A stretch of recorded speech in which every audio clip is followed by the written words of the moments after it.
Hi friends, welcome to Neela's kitchen. நம்ம இன்றைக்கி என்ன பார்க்க போகிறோம்னா, ஒரு சூப்பரான ஒரு 10 நிமிஷத்தில் செய்யக்கூடிய ஒரு தக்காளி தொக்கு எப்படி செய்யலான்னு பார்க்கலாம். வாங்க வீடியோக்குள்ளே போகலாம். இன்றைக்கி தக்காளி பழத்தை வச்சு பஜ்ஜி செய்யலாங்க. என்னென்ன பொருள் தேவைன்னு பார்த்துக்கலாங்க. தக்காளி 1/2 கிலோ எடுத்திருக்கேன். சின்ன வெங்காயம் ஒரு 10 வெங்காயத்தை கட் பண்ணி எடுத்திருக்கேன். அதே மாதிரி வரமிளகாய் ஒரு 8 மிளகாயை கிள்ளி எடுத்திருக்கேங்க, விதி எடுத்து. கருவேப்பிலை கொஞ்சம் எடுத்திருக்கேன். அவ்வளோதான் இதுக்கு தேவையான பொருளுங்க.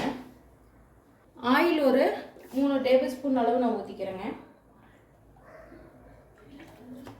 ஆயில் நல்லா காயட்டும். பாருங்கள், ஆயில் நல்லா காஞ்சிருச்சு. இப்போ நான் கடுகு போட்டுக்கிறேன். கடுகு 1/2 ஸ்பூன் போட்டிருக்கேன். பாருங்கள், கடுகு நல்லா வெடிச்சிருச்சு. நல்லா வெடிக்க விட்டு தான் நம்ம ஆனியனை போட்டுங்க. எடுத்தோடனே போட்டுறாதீங்க, ஒரு மாதிரி கசப்பு தட்டும் கடுகு. கடுகு நல்லா வச்சிச்சு. இப்போ நான் ஆனியனும் வரமிளகாய் எடுத்து வச்சுருக்க வரமிளகாயும் போட்டுக்கலாங்க. போட்டு நல்லா டீப்பாக ஃப்ரை பண்ணிக்கலாம்.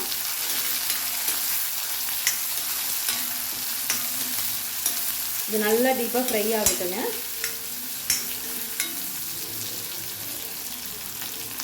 ஒரு 50% வெந்த உடனே நான் கருவேப்பிலை போட்டுக்கிறேன். மிக்ஸ் பண்ணிக்கோங்க. ஆனியன் ஒரு 70% வதங்கிருச்சு. இப்போ மஞ்சத்தூள் இதில் ஒரு 1/4 ஸ்பூன் அளவு போட்டிருக்கேன்.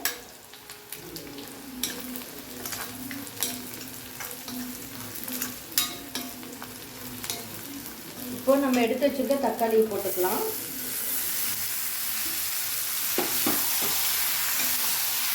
தக்காளி நல்லா மசிஞ்சு வரத்துக்கு நான் தூளுப்பு கொஞ்சம் கல்லுப்பு கொஞ்சம் போட்டுக்கிறேங்க. கல்லுப்பு தான் ருசி கொடுக்கும். எப்பவுமே கல்லுப்பு போடுங்க. இன்னைக்கு இரும்பு கடாயில் செய்கிறேங்க. நீங்கள் கொஞ்சம் கடாய் பெருசாக இருந்தாலும் அதை யூஸ் பண்ணிக்கோங்க. நான் கொஞ்சமாக செய்கிறதுனால சின்ன கடாயாக வச்சுருக்கேங்க. நல்லா வதங்கட்டும்.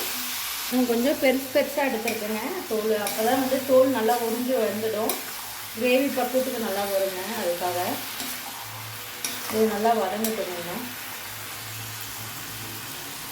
தக்காளி இந்த அளவுக்கு நல்லா மசிஞ்சு வரணுங்க.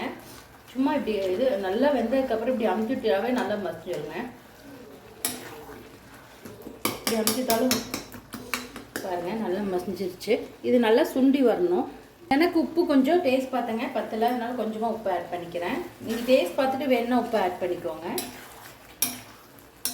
நான் எப்போவுமே கல்லுப்பு தான் அதிகமாக யூஸ் பண்ணுவேங்க. ஏதாவது பொரியலுக்கு டீப்பாக ஃப்ரை பண்ணுறது அப்படின்னா தான் தூளுப்பு யூஸ் பண்ணுவேன்.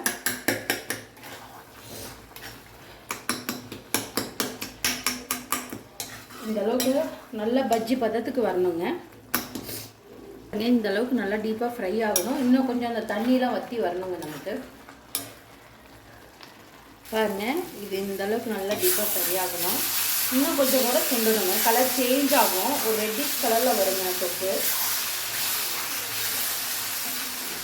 அப்போதான் இதோட டேஸ்ட் சூப்பராக இருக்கும். எவ்வளோ சூப்பராக ரெடி ஆகிடுச்சுன்ட்டு.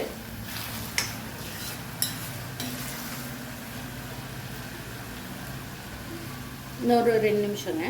சூப்பரான ஒரு தொக்கு ரெடி. கண்டிப்பாக நீங்களும் இந்த மாதிரி ட்ரை பண்ணி பாருங்கள். ட்ரை பண்ணி பார்த்துட்டு கமெண்ட் பண்ணுங்கள்.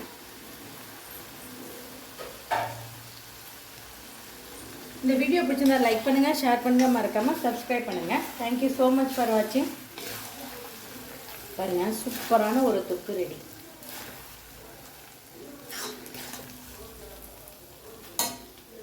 பாருங்கள், எவ்வளோ சூப்பரான ஒரு தக்காளி தொக்கு ரெடி ஆயிடுச்சு. கண்டிப்பாக நீங்களும் இந்த மாதிரி ட்ரை பண்ணி பாருங்கள். ட்ரை பண்ணி பார்த்துட்டு கமெண்ட் பண்ணுங்கள். இந்த வீடியோ பிடிச்சிருந்தால் லைக் பண்ணுங்கள், ஷேர் பண்ணுங்கள், மறக்காமல் சப்ஸ்கிரைப் பண்ணுங்கள். தேங்க்யூ ஸோ மச் ஃபார் வாட்சிங். பாய்.